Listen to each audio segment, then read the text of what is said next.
बिस्मिल्लाहिर्रहमानिर्रहीम। आप सल्लल्लाहु अलैहि वसल्लम ने सैयदा फातिमा रज़ी अल्लाह तआला अन्हा का निकाह दिया सैयदना अली रज़ी अल्लाह तआला अन्हु को। अली रज़ी अल्लाह तआला अन्हु नबी पाक सल्लल्लाहु अलैहि वसल्लम के साथ खिदमत में मसरूफ़ रहते हैं। ज़रिया मुआश भी कोई बहुत ज़्यादा मुनासिब नहीं है और जो वक्त है उस वक्त में वो मसरूफ़ भी रसूलुल्लाह सल्लल्लाहु अलैहि वसल्लम के साथ रहते हैं। घर का गुजर बसर भी बस गुजारे लायक चलता है, हत्ता के बाहर से पानी भर के लाना, मीठा पानी पीने के लिए कुओं से भर के लाया जाता था। वो जिम्मेदारी भी फातिमा रज़ी अल्लाह तआला अन्हा निभाया करती थी। गंदम वगैरह की या जौ की पिसाई करने के लिए घर में चक्की लगाई हुई थी और वो पिसाई भी फातिमा रज़ी अल्लाह तआला अन्हा खुद किया करती थी। कोई खुशहाल घराना नहीं था, कोई खुशहाल घराना नहीं था। नबी पाक सल्लल्लाहु अलैहि वसल्लम के इल्म में थी ये बात इल्म में थी रसूलुल्लाह सल्लल्लाहु अलैहि वसल्लम के। फातिमा रज़ी अल्लाह तआला अन्हा बयान करती हैं, आप सल्लल्लाहु अलैहि वसल्लम के मुताल्लिक मुझे इतला मिली कि आप सल्लल्लाहु अलैहि वसल्लम के पास कुछ गुलाम आए हैं, तो मैं घर आई ताकि आप सल्लल्लाहु अलैहि वसल्लम से कहूँ कि ये गुलाम मुझे मुयस्सर फरमा दीजिए। बाहर के भारी काम वो करके आया करे, पानी भर आया करे, पिसाई कर दिया करे, कोई लकड़ी वगैरह चुन के आनी होती है वो ले आया करे। इस काम के लिए मैं आई। रसूलुल्लाह सल्लल्लाहु अलैहि वसल्लम घर तशरीफ़ फरमा नहीं थे, मैं बहरहाल पैगाम दे गई। नबी सल्लल्लाहु अलैहि वसल्लम इशा की नमाज़ पढ़ के हमारे घर तशरीफ़ लाए। हम अपने बिस्तरों में जा चुके थे, हम उठ के बैठने लगे तो नबी सल्लल्लाहु अलैहि वसल्लम ने फरमाया कि नहीं, जैसे अपने बिस्तरों में हो वैसे ही रहो। आप बैठ गए और आप सल्लल्लाहु अलैहि वसल्लम ने फरमाया कि बेटे, तुम्हारा पैगाम दिया है मुझे मेरे घर वालों ने कि तुम्हें एक ग़ुलाम की ज़रूरत है। वाकई ग़ुलाम आए हैं, लेकिन मैं ये मुनासिब समझता हूँ कि तुम्हें इस सहूलत से बेहतर चीज़ सिखा दूँ जो तुम्हें ग़ुलाम से ज़्यादा फ़ायदा देगी, और ग़ुलाम तुम्हें न दो। हमने कहा वही सिखा दीजिए। तो आप सल्लल्लाहु अलैहि वसल्लम ने फरमाया, जब बिस्तर में आते हो तो सुबहान अल्लाह 33 मरतबा पढ़ा करो, अल्हम्दुलिल्लाह 33 मरतबा पढ़ा करो, अल्लाहु अकबर 34 मरतबा पढ़ा करो। ग़ुलाम तुम्हें उतना फ़ायदा नहीं देगा जितना फ़ायदा ये तस्बीहात पढ़ना तुम्हें देगा। ये आप सल्लल्लाहु अलैहि वसल्लम ने फरमाया। हमारे दिल में ये सवाल था कि हमें नहीं दे रहे हैं ग़ुलाम तो किसे दे रहे हैं। इस सवाल का आप सल्लल्लाहु अलैहि वसल्लम ने जवाब ये दिया कि ग़ुलाम मैं अपने पास भी नहीं रखूँगा, असहाबे सुफ़ा भूख व इफ़लास का शिकार है।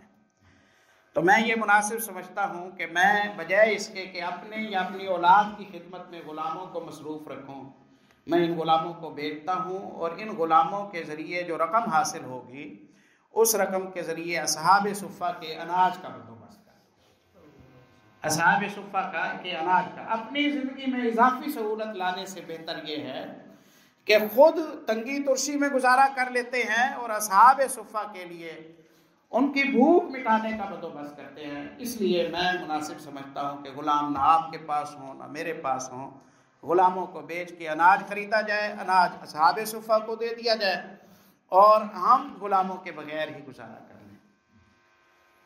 तो ये फातिमा रज़ी अल्लाह तआला अन्हा साहिबतुल औलाद हो चुकी हैं, औलाद वाली हो चुकी हैं, और नबी पाक सल्लल्लाहु अलैहि वसल्लम का अब भी उनके साथ बर्ताव है, अब भी आना जाना है। सैयदना बिलाल रज़ी अल्लाह तआला अन्हु बयान करते हैं, मेरा हाथ पकड़ा रसूलुल्लाह सल्लल्लाहु अलैहि वसल्लम ने और मुझे अली रज़ी अल्लाह अन्हु के घर ले गए, अपने साथ घर गए और बाहर दरवाजे से आप सल्लल्लाहु अलैहि वसल्लम खां से सलाम किया, आवाज़ दी। फातिमा रज़ी अल्लाह तआला अन्हा गोया रसूलुल्लाह सल्लल्लाहु अलैहि वसल्लम की आवाज़ सुन के अपने बच्चों को आरास्ता करने लग गई ताकि बच्चा मैला कुचैला ना जाए अपने नाना के पास। हम समझ गए कि उन्हें इसलिए देर लग रही है, तो रसूलुल्लाह सल्लल्लाहु अलैहि वसल्लम वहीं से आवाज़ देते हुए आप सल्लम गए, असम्मा हुआ असम्मलुका असम्मलुका, प्यारा बच्चा कहाँ है, बच्चा मौजूद है, बच्चा मौजूद है, ये कहते हुए आप सल्लल्लाहु अलैहि वसल्लम सेन में तशरीफ़ ले आए। इस दौरान हसन रज़ी अल्लाह तआला अन्हु भी आरास्ता होकर नबी पाक सल्लल्लाहु अलैहि वसल्लम के पास तशरीफ़ ले आए। तो हमदर्दी और खैर खाई में ये दोनों नौइयत के पहलू हैं जो हमें नबी पाक सल्लल्लाहु अलैहि वसल्लम की ज़िंदगी से मिलते हैं। किताब तहज्जुद में इमाम बुखारी रहमहुल्लाह रसूलुल्लाह सल्लल्लाहु अलैहि वसल्लम की हदीस लेके आए हैं। आप सल्लल्लाहु अलैहि वसल्लम कभी कभी तहज्जुद के लिए जगाने के लिए अली रज़ी अल्लाह अन्हु के घर जाते। सुबह तहज्जुद के लिए बेदार होते तो अपनी बेटी के घर तशरीफ़ ले जाते, दरवाज़ा खटखटाते, आवाज़ दे के कहते कि घर वालों उठो और क़याम कर लो, तहज्जुद का वक्त जा रहा है, नमाज का टाइम होने वाला है, उठो बेदार हो जाओ, सोना। आप सल्लल्लाहु अलैहि वसल्लम बेदार करते। एक दिन आप सल्लल्लाहु अलैहि वसल्लम ने आवाज़ दी तो मैंने कहा अनफुसुना बियदिल्लाह, हमारी जाने अल्लाह के कब्ज़े में है, जब अल्लाह की मशीयत होगी हम उठेंगे। आप सल्लल्लाहु अलैहि वसल्लम मेरी ये बात सुन के वापस तशरीफ़ ले गए, मेरी बात ये सुन के वापस तशरीफ़ ले गए। तो आप सल्लल्लाहु अलैहि वसल्लम बेटियों को, औलादों को रुखसत करने के बाद उनके साथ हमदर्दी रखते हैं, उनकी ज़ियारत करते हैं, उनके पास जाते हैं, उनकी औलादों को आप सल्लल्लाहु अलैहि वसल्लम टाइम देते हैं। जब हम अपनी औलादों के साथ इस तरह का रवैया रखते हैं तो नतीजतन हमें गन पॉइंट पर उनसे खिदमतें नहीं लेनी पड़ती और वो फिजा नहीं बनती जो हमारे यहाँ हर घर की फिजा बनी हुई है, और ये फिल वाक़े शर्मिंदगी की फिजा है। इस हवाले से मैं एक हमेशा मशवरा दिया करता हूँ, अल्लाह ताला हम सबको अच्छी मिसाल बनाए। हमारे साथ वाबस्ता होने वाले, जुड़ने वाले लोग, उन्हें हमारे हवाले से शर्मिंदगी ना हो, हमें अच्छी मिसाल बनाए कि हम हमदर्द और खैर खां। एक माँ अपनी बेटी को जिस निगाह से देखती है वो अपनी बहू को उसी निगाह से देखने लग जाए तो मसाइल में कोई उलझन पैदा नहीं होगी। और एक बहू अपनी वालदा को जिस निगाह से देखती है वो अपनी सास को उसी निगाह से देखने लग जाए तो कोई परेशानी पैदा नहीं होगी। मुसीबत यह है कि हम, क्या कहा जाए, हम पैदाइशी तौर पर ही बेइंसाफ बातें हुए हैं। हमारी औलादों में वो औलाद सबसे अच्छी है कि जो अपने घर पर डंडा खींच के रखे, उनकी कोई बात न सुने, उनका गला दबा के रखे, उन पर खर्चे करने में कंजूसी और बुखल करे, वो औलाद सबसे अच्छी है।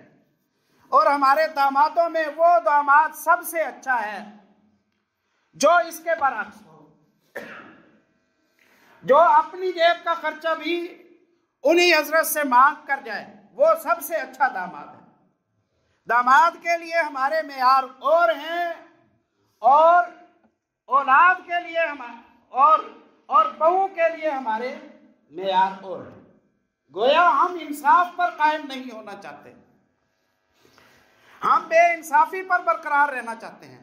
उम्र बुजुर्गी की हो, आखिरी हिस्सा हो जिंदगी का, और उस हिस्से में हम बेइंसाफी की इस तरह की नाजायज सूरत पर अड़े हुए हों, ये कितनी काबिल तौबा बात है, कितनी काबिल तौबा बात है। इसलिए दोनों फरीकों को हमदर्द और खैर खा होने की तालीम है। सैयदना अब्दुल्लाह इब्न अम्र इब्न आस रज़ी अल्लाह तआला अन्हु एक साले जवान हैं, नबी पाक सल्लल्लाहु अलैहि वसल्लम के कातिब वही हैं। आप सल्लल्लाहु अलैहि वसल्लम की अहादीस को लिखा करते थे। अबू हुरैरा रज़ी अल्लाह अन्हु फरमाते हैं कि याद करने में मुझसे बेहतर कोई नहीं था और लिखने में अब्दुल्लाह इब्न अम्र इब्न आस से बेहतर कोई नहीं। कान यक्तुबु वला अक्तुब, वो लिखा करते थे, मैं उस जमाने में लिखा नहीं करता था। बाद में अबू हुरैरा ने भी लिखना सीख लिया था रज़ी अल्लाह तआला अन्हु। अब्दुल्लाह इब्न अम्र इब्न आस रज़ी अल्लाह तआला अन्हु को इबादत का बड़ा शौक था। हर वक्त कुरान पाक पढ़ते रहते थे, सारी सारी रात क़याम करते रहते थे। जवानी की उम्र को पहुँचे, कहते हैं मेरे वालिद साहब ने एक अच्छे घराने में देखकर मेरा निकाह कर दिया और हमें सेपरेट कर दिया। हम वहाँ रहने लगे। कुछ दिनों के बाद मेरे वालिद गिरामी मेरे घर तशरीफ़ लाए। मैं घर मौजूद नहीं था। मेरी अहलिया से मेरे खुलुक के मुताल्लिक, मेरे बर्ताव के मुताल्लिक पूछा तो मेरी अहलिया ने दबे लफ्ज़ों में मेरी बेतवज्जोही की शिकायत की। पूछा कि अब्दुल्ला का रवैया तुम्हारे साथ कैसा है? तो उन्होंने कहा कि बहुत नेक आदमी है, माशाअल्लाह, सारी सारी रात क़याम करते हैं और नफली रोज़ों का बड़ा शौक़ है, दिन को तिलावत भी करते रहते हैं, नफली रोज़े भी रख लेते हैं। ये ससुर है सैयदना आमिर इब्न आस रज़ी अल्लाह तआला अन्हु। परेशान हो गए कि इसका मतलब ये है कि ये अपने घर को पूरा टाइम नहीं दे रहे हैं, अपने अहले खाना को मुकम्मल तवज्जो नहीं दे रहे हैं। जो बंदा सारी रात तहज्जुद पढ़ेगा और सारा दिन रोज़ा रखेगा, वो घर वालों के से बेतवज्जो ही बरत रहा है। आमिर इब्न आस रज़ी अल्लाह तआला अन्हु सर पकड़ के बैठ गए। अब ससुर हमदर्द है तो उसे बहू की फिक्र पड़ी ना, वरना तो वो कहता शाबाश बच्चे, ठीक कर रहा है तू, बादशाहों की जिंदगी जूते के नीचे रखना है इसे।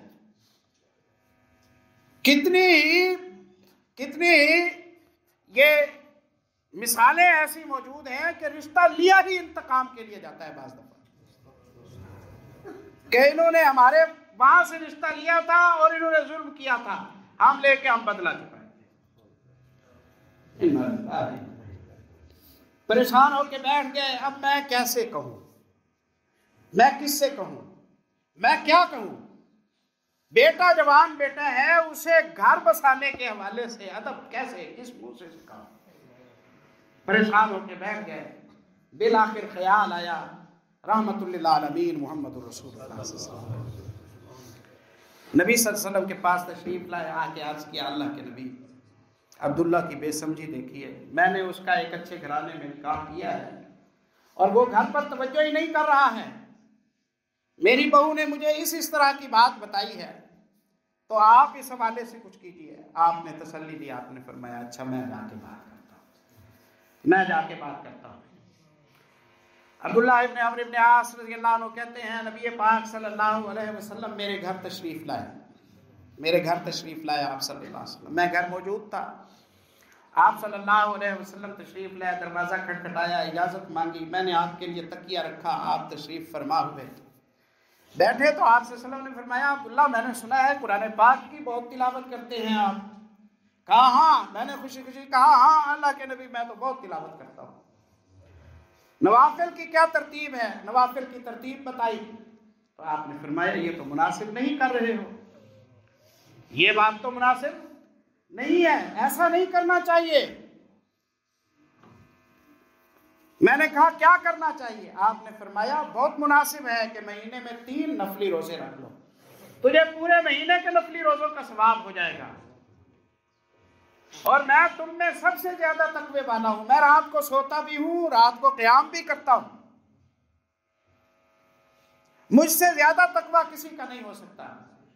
कहा अल्लाह के नबी आप मुझे ज्यादा रोजों की इजाजत दें। आपने फरमाया अगर ज्यादा रखना चाहते हैं तो फिर हर पीर और जुमेरात का रोजा रख लिया करें। मैंने कहा मैं इससे बेहतर रखना चाहता हूं। आपने फरमाया अगर इससे बेहतर रखना चाहते हो तो दाऊदी रोजे रखो अलैहिस्सलातु वस्सलाम, एक दिन रोजा रख लो, एक दिन रोजा तर्क कर दो, एक दिन रोजा रख लो, एक दिन तर्क कर दो। मैंने कहा इससे बेहतर रखना चाहता हूं। आपने फरमाया इससे बेहतर है नहीं तो रखेगा क्या? इससे बेहतर कुछ नहीं है। फिर आपने फरमाया इन्ना लिज़ौजिका अलैका हक़्क़न व लिज़ौरिका अलैका हक़्क़न व लिनफ्सिका अलैका हक़्क़न आति कुल्ल ज़ी हक़्क़िन हक़्क़हु। तेरे घर का तुझ पर हक है, तेरे मेहमान का तुझ पर हक है, तेरी जान तेरे नफ्स का तुझ पर हक है। तू इबादत के शौक में हक ना मार, तू इबादत के शौक में हक ना मार। तो माएँ अपनी बच्चियों को तालीम दे तो हुकूक की अदायगी और खैर खाही की तालीम दे, वो उन्हें अपने ससुराल के लिए दुश्मन ना बनाए, और ये इन्हें तालीम दे तो ये इन्हें भी दुश्मन ना बनाए। यूं खैर खाही दोनों फरीकों के दरमियान इत्तेफाक व इत्तेहाद की सूरत पैदा कर देती। नबी पाक सल्लल्लाहु अलैहि वसल्लम की जो तालीमात हैं, आप सल्लल्लाहु अलैहि वसल्लम की तालीमात में खैर खाही भरपूर तरीके से नजर आती है। फिर औलादों में जो असरात होते हैं, जैसे शक्लें माँ बाप पर बाज़ दफ़ा जाती हैं ना, वैसे ही सिफात भी वो वालिदैन की औलाद अपनाया करते हैं। हम जैसे अपने अमल के हवाले से बाज़ दफ़ा काबिल इस्लाह होते हैं, हमारी उन्हीं कोताहियों का असर वो हमारी औलादों की तरफ जाता है, वो हमारी औलादों की तरफ जाता है। नबी पाक सल्लल्लाहु अलैहि वसल्लम के दर्जनों सहाबा किराम ऐसे हैं कि जिनकी औलादें उनकी शागिर्द, उनकी औलादें उनकी शागिर्द, यही तरतीब। ज़ख़ीरा हदीस में सैयदना आमिर इब्न शुऐब अन अबीही अन जद्दीही की सनद बड़ी मशहूर है। आमिर इब्न शुऐब, आमिर अपने वालिद शुऐब के शागिर्द है, शुऐब अपने वालिद अब्दुल्ला के शागिर्द है, अब्दुल्ला अपने वालिद अम्र इब्न आस रज़ियल्लाहु अन्हु।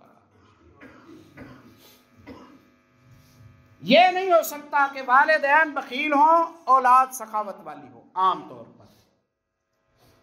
पर यह नहीं हो सकता कि वालिदैन दीनदार हों और औलाद मुल्हिद हो। आम तौर पर, उमूमी तौर पर वालिदैन की जो सिफतें हैं वो औलादों की तरफ मुंतकिल होती हैं। अब वालिदैन जिस कदर दीनदारी को और शऊर को और सिला रहमी को अपनाने वाले होंगे, औलादें उसी कदर ही सिला रहमी को अपनाने वाली होंगी और हमदर्द और खैर खा होंगी। हम क्योंकि अच्छे मिसाल नहीं होते, हम नमाजों के पाबंद नहीं होते, हम बाज़ दफ़ा सिला रहमी वाले नहीं होते, हम तलफी करने वाले होते हैं, वादों को पूरा करने वाले नहीं होते, तो नतीजतन हमारी औलादें हमसे उसी तरह की बात को सीख लेती हैं, उसी तरह की बात को सीख लेती हैं। रसूलुल्लाह सल्लल्लाहु अलैहि वसल्लम की हदीस है, आप सल्लल्लाहु अलैहि वसल्लम एक घराने में तशरीफ़ ले गए। सैयदना अब्दुल्ला इब्न आमिर रज़ियल्लाहु ताला अन्हु बयान करते हैं, आप तशरीफ़ ले गए, उस घर के फ़र्द ने या उस घर की किसी खातून ने अपने बच्चे को बुला के कहा कि आओ मियाँ, मैं आपको फ़लाँ चीज़ देती हूँ। आप सल्लल्लाहु अलैहि वसल्लम ने पूछा, क्या तुम वाकई उसे ये चीज़ देना चाहती हो या सिर्फ बुलाना चाहती हो? तो उसने कहा, नहीं, मैंने उसके लिए ये चीज़ रखी हुई है, ये उसे मैं देना चाहती हूँ। आप सल्लल्लाहु अलैहि वसल्लम ने फरमाया, अगर तुमने उसे ना दी होती और तुमने ऐद उससे किया होता तो तेरे हक में एक झूठ लिखा जाता, तेरे हक में एक झूठ लिखा जाता। जब ऐसा होगा तो औलादे वालिदैन से वादा खिलाफी सीखेंगी, जब ऐसा होगा तो औलादे ऐद शिकनी सीखेंगी और नतीजा यह निकलेगा कि वो खुद ऐद शिकनियाँ करना शुरू हो जाएंगी। औलादें बता कर नहीं सीखती हैं, वो देखती हैं, उसी हिसाब से वो अपने अमल को अपनाने लग जाती हैं। नबी पाक सल्लल्लाहु अलैहि वसल्लम, बल्कि अब्दुल्ला इब्न उमर रज़ियल्लाहु तआला अन्हु के हवाले से सही बुखारी में हदीस आती है, मैंने यहाँ शायद जिक्र की हो। अब्दुल्ला इब्न उमर रज़ियल्लाहु अन्हु आखिरी उम्र है, बीमार हो गए, नमाज पढ़ने तशरीफ़ लाए तो नमाज पढ़ने के लिए सफ़ में बैठ कर अत्तहियात किया, इस तरह के जैसे कोई चार जानू होकर चौकड़ी मार कर बैठता है, इस तरह अत्तहियात किया। उनके साथ ही अब्दुल्ला इब्न उमर रज़ियल्लाहु तआला अन्हु का बेटा था, वो साथ नमाज पढ़ रहा था सफ़ में। जब उसने अपने अब्बा जी को बैठकर नमाज पढ़ते हुए देखा तो उसने भी उसी तरह ही नमाज पढ़ी। सलाम फेरने के बाद कहा, बेटे आपने इस तरह क्यों अत्तहियात किया? रसूलुल्लाह सल्लल्लाहु अलैहि वसल्लम तो दूसरी तरह दो जानू होकर बैठते थे और अत्तहियात करते थे। कहा, अब्बा जी मैंने आपको देखा कि आपने चार जानू होकर अत्तहियात किया तो मैंने भी वैसे ही किया। कहा, नहीं, इन्ना रिजलाय ला तहमिलानी, मेरे दो पैर अब मुझे उठा नहीं सकते, मैं बीमारी की वजह से इस तरह बैठता हूँ, जो सुन्नत तरीका है वो दूसरा है, जो सुन्नत तरीका है वो दूसरा है। तो औलादें डायरेक्ट इल्म हासिल कर रही होती हैं हमारे किरदार से, हमारे उठने बैठने से, हमारे तौर तरीके से। सैयदना साद इब्न अबी वक्कास रज़ियल्लाहु तआला अन्हु ने अपने बेटे मुसअब को देखा कि वो रुकू करते हैं और रुकू में अपने हाथ दोनों जोड़ के अपनी रानों के दरमियान, घुटनों के दरमियान दे लेते हैं। सलाम फेरा, बच्चे ने उसे बुलाया, बेटे ये कैसे तूने रुकू किया? रुकू में रसूलुल्लाह सल्लल्लाहु अलैहि वसल्लम हाथ अपने घुटनों पर रखते थे, हाथ जोड़ के घुटनों में नहीं देते थे। कहा मेरे उस्ताद अब्दुल्लाह इब्न मसूद रज़ियल्लाहु तआला अन्हु इस तरह करते हैं। कहा अल्लाह मग़फ़िरत करे अब्दुल्लाह बिन मसूद की।